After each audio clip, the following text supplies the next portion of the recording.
Yeah. I think you have your view very clearly stated. I think the people across the street should have the wisdom to manage the the problem there. And basically, I see it a little different because, for example, last time, first term of President Tsai Ing-wen, the midterm also swept by KMT, but during the second term of presidential election, it was at the peak of Hong Kong crisis. Then she got elected because of the Hong Kong was chaotic then. But now Hong Kong, back to normal, and I think the things will get better. And also, central government saying, if there's a reunion with Taiwan, the Taiwan authority doesn't have to pay any tax, federal tax for the central government. So I believe the economic power maybe in the end could prevail. But again, I think the President Biden actually said very well after his meeting with President Xi. He had a special news conference, answered the 4 questions, and one of the questions he was saying he doesn't think China mainland is going to imminently attack Taiwan.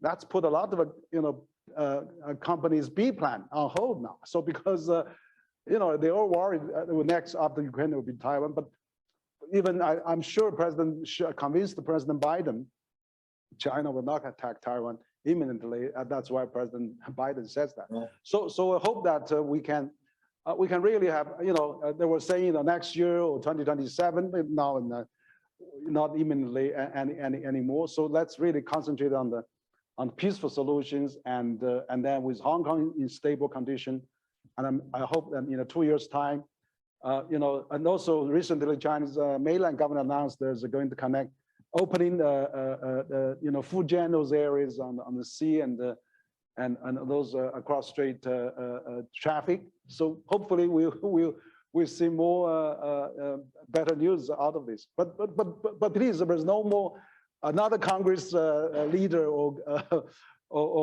speaker to visit again. That would be really making things worse. It probably, I think my guess is it will happen again.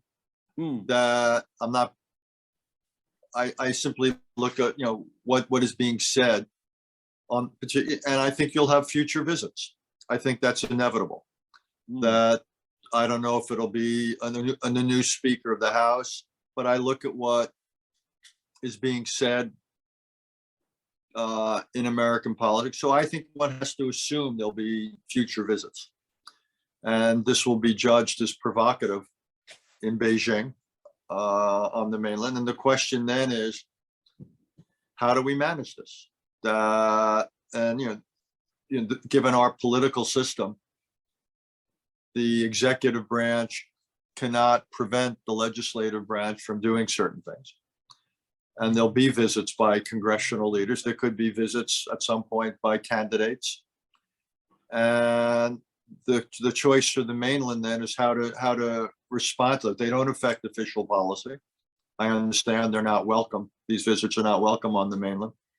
So the question is what's the response? And again, I would simply argue that the response needs to be measured, because the last thing we want to do is trigger a larger crisis. These visits do not change US policy, however unwelcome they may be viewed from Beijing. And what matters is official policy. And President Biden has made clear that the United States continues to act consistent with the 3 communiques, supports the One China principle, and visits by congressmen or congressional leaders don't change that. So I really believe the government in Beijing, in China, needs to not overreact, no matter how unhappy it might be. But that is your choice. You're going to have to, your government will choose how it reacts to such visits that it sees as provocative. And then we and others are going to have to decide how we react to your reactions. And that's simply a fact of life. But we shouldn't kid ourselves. These visits and statements are not going to disappear. They're predictable. So we ought to think, I think everybody ought to think hard about how they manage them so the results don't get out of hand. Yeah, I think that we really have to manage. I think, if there's always a pro action on the US side and the react on the Chinese side, I mean, that's going to really escalating things up. And so let's calm down and hopefully, you know, when the two sides senior officials meet, they will try to figure out what to do. But also, you know, let congressmen, senators visit in China. I mean, rather than just visit Taiwan, but invite more of them visit China. You know, that'd be. I would love for more congressmen, senators to visit China. I think it would be really healthy that they go there, they have conversations with officials and with others. I think, again, I would welcome that. And I think that would be, I would think that would be a healthy development, that they would see more parts of the region for themselves. And I think that would be welcome.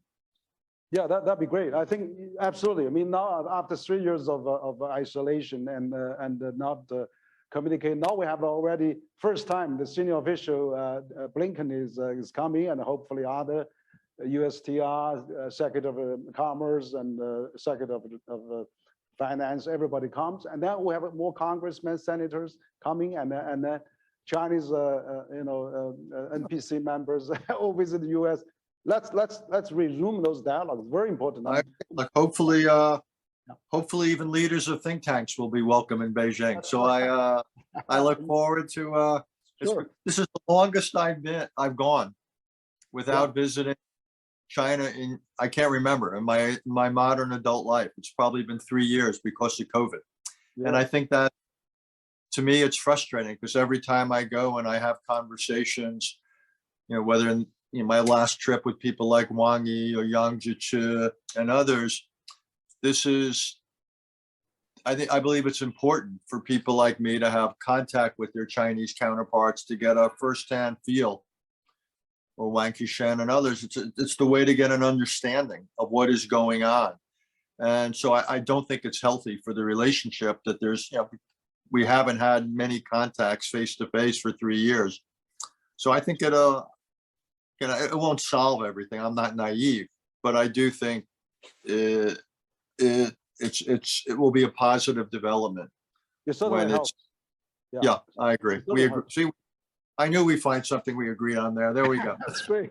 No, I think that even after President Xi and President Biden, first time meeting in 3 years, I mean, they had a better results than not meeting. So we hope to welcome you to come to China. I saw you a few times with Dr. Kissinger and on those talks on the television. But you know, even Dr. Kissinger still wants to come at the 99 years old or whatever.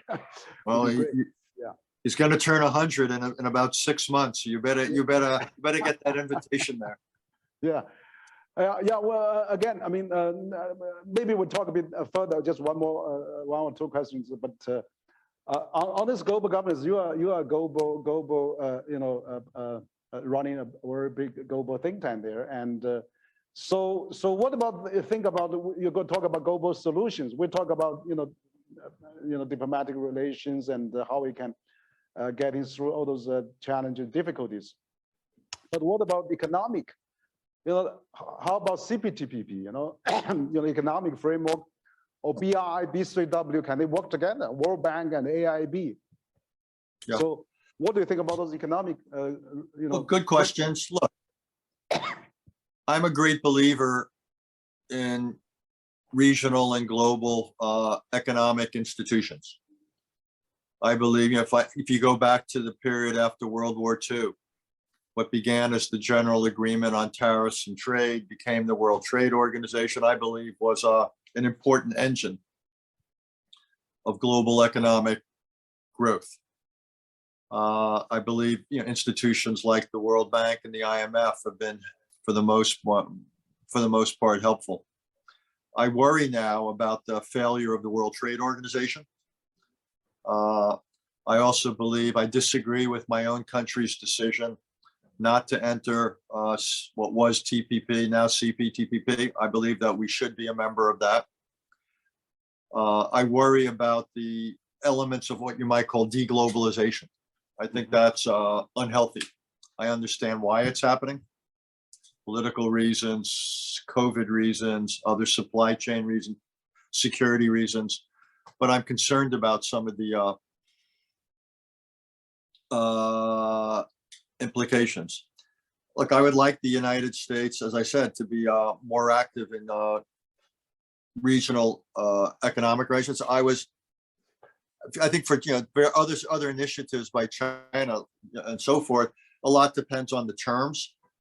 But I believe that regional infrastructure programs and the rest need to be done in a way that does not increase the debt burden on participating countries, that's consistent with sound climate and energy policies and so forth. So, I don't get up in the morning saying, how do I keep China outside of certain things? The question is, can we cooperate on terms that both governments could agree to? And I think the answer there, it simply depends. I would like to see the United States do much more around the world. In Africa, we have a summit going on just now with African leaders.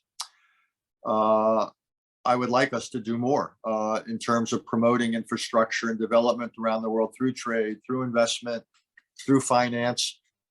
And again, I'd like it done in a way that encourages responsible climate stewardship. At the same time, it encourages growth. I think that's possible. I think we have to be willing to share technologies, and I'm interested in that. We've done it in certain areas with drugs. For example, when HIV/AIDS was an enormous problem, the United States was willing to make available certain drugs, and we've saved millions of lives in Africa and around the world. So I believe there are mechanisms for sharing technologies that can protect the investments of the firms that did the innovation, at the same time can make the benefits more widespread. So I'm not opposed to US-Chinese collaboration. The question is whether we can agree on the terms of that collaboration. If we can, great. If we can't, China will have its initiatives, we'll have our initiatives, and then we'll simply see which initiatives the countries of this or that region find more attractive.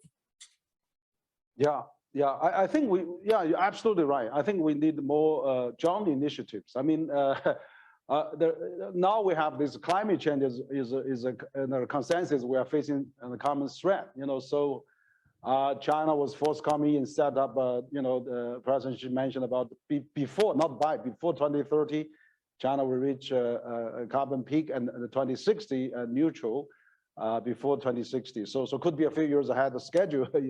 If you interpret that before, so this is already consensus there. I'm glad that at the COP27, I mean, John Kerry and Minister Xi met, and then they resumed actually the dialogues on climate change, but also I wasn't very impressed with COP27, and quite honestly, when I look at what happened there, I thought it was a big disappointment. The takeaway I've made from COP27 is I'm not very optimistic about climate diplomacy. And I believe that if the world makes significant progress on climate, it's more likely to come from technology than from diplomacy. And it's from the development of new technologies that, whether it's renewable fuels, a new generation of nuclear plants, and then what we do is we make these new technologies, carbon capture, that are widely available.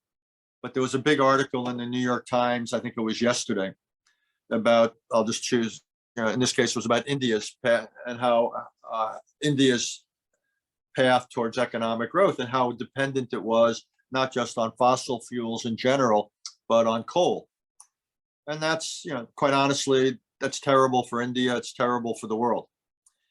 And this, to me, shows the challenge is that there's a real premium on developing new technologies in the area of renewables or fuel efficiency, even using fossil fuels, not coal, but using, say, natural gas, and then making these new technologies, these new techniques a bit widely available, providing the financing and the technology and so forth globally.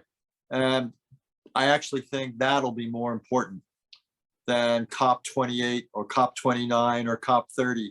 I'm not very optimistic about what the diplomats will do, but I am pretty optimistic about what the scientists might do. Yeah, and also business. I mean, it goes back to your original statement that the big countries has to work together. I mean, particularly in terms of climate change, U.S. and China. I mean, two biggest carbon emission countries. I think that China has harnessed a lot of clean technology like EV cars and solar panels, wind power, hydropower, and Tesla is such a huge success story of China-U.S. cooperation. The largest producers of clean vehicles in the world, and half of that export now. So that technology can be benefiting other countries as well. So I really hope we need a goodwill. I mean, we need a good political determination of the world leaders, particularly U.S., China, EU, and other G7 leaders to really work together, and rather than very decoupling and geopolitical negative sentiment. Like, for example, there's over 1,000 Chinese companies now is on the U.S. Sanction or watchable list, whereas there's almost none U.S. company on the Chinese side. So hopefully, we don't want to see this decoupling really going to happen. And let's revive WTO. I mean, you mentioned about that. What really hope that U.S. can come back to CPTPP, so China and U.S. can talk on that platform. And let's also maybe join the DPA, digital partnership, and also even IPAF. If it's economic framework, if it's 7 ASEAN countries are in it in this region, China being the largest economy in this Asian region, why not China cannot be part of that? So let's make more economic alliance rather than secure alliance. But also, I think China's going to have to make some decisions about whether it's prepared to respect intellectual property, which it has often violated.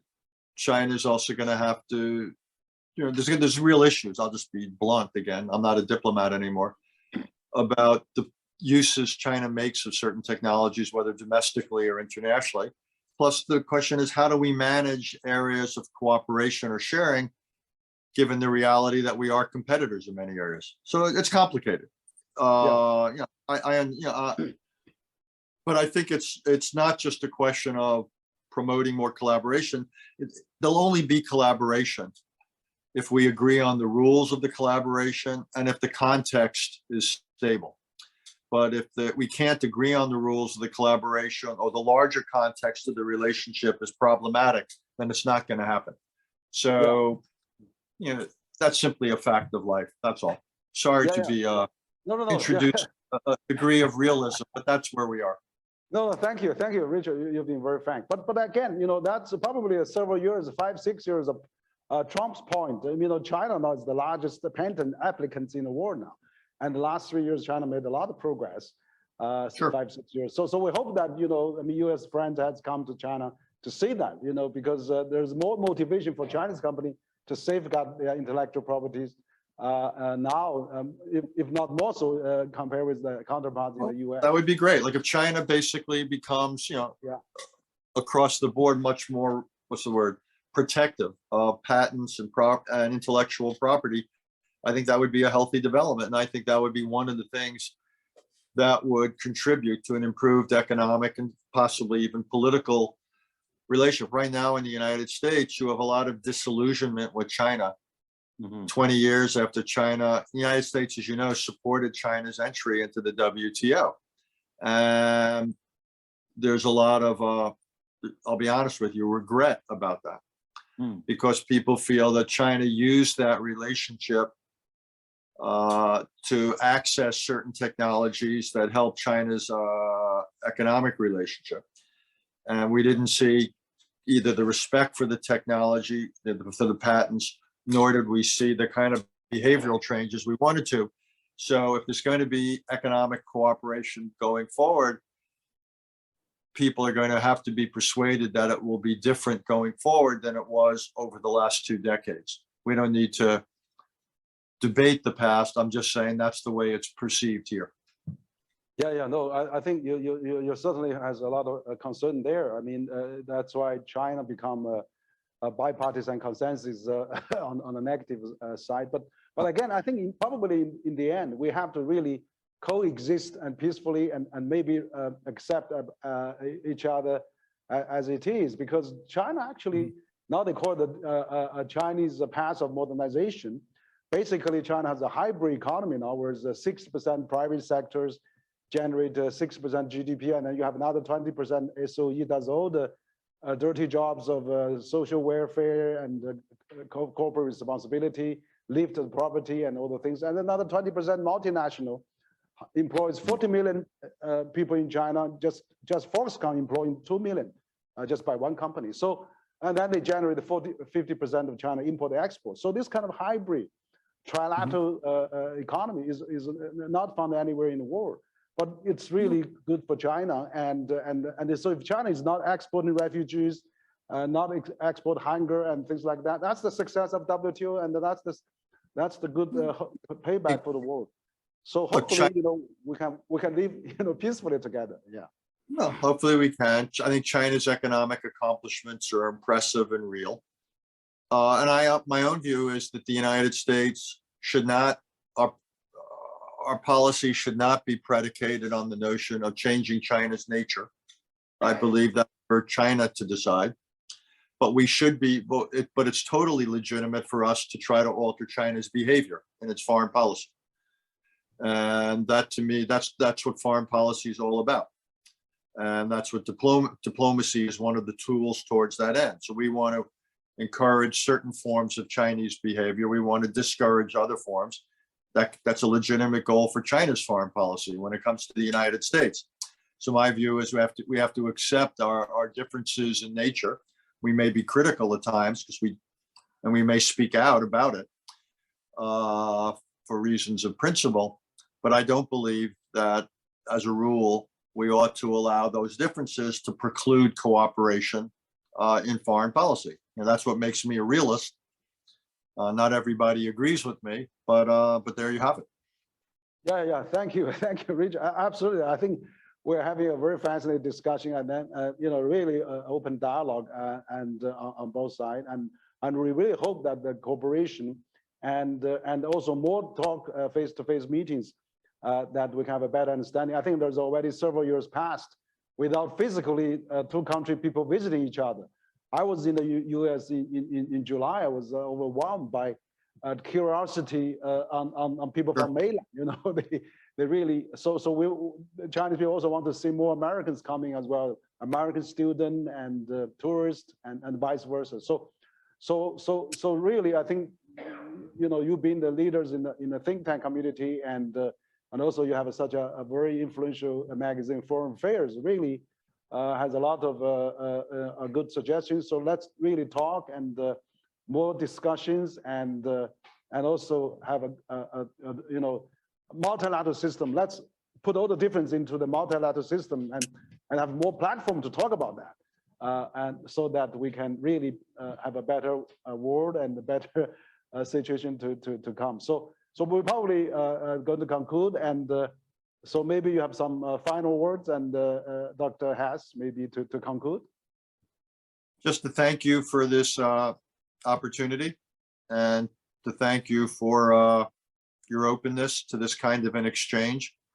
I expect some of the things I said did not necessarily make all your listeners happy, but I appreciate the opportunity. I also appreciate the civility of the exchange. I think whether we're talking domestically or internationally, it's important to be able to conduct these conversations in a manner where disagreements don't lead to a shutting down of the conversation, much less to violence. So thank you again for the opportunity.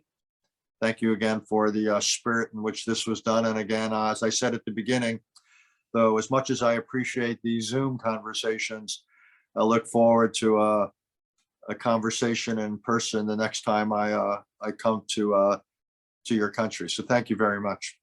Yeah, thank you, Richard. I hope to welcome you to come to Beijing and speak at the CCG, and we look forward to your visit in next year. I hope they're going to happen pretty soon. Good. So thank you, thank and you. thank all the audience, and thank all our participants of the conference. We really appreciate your presence. Thank Dr. Haass again. Thank you.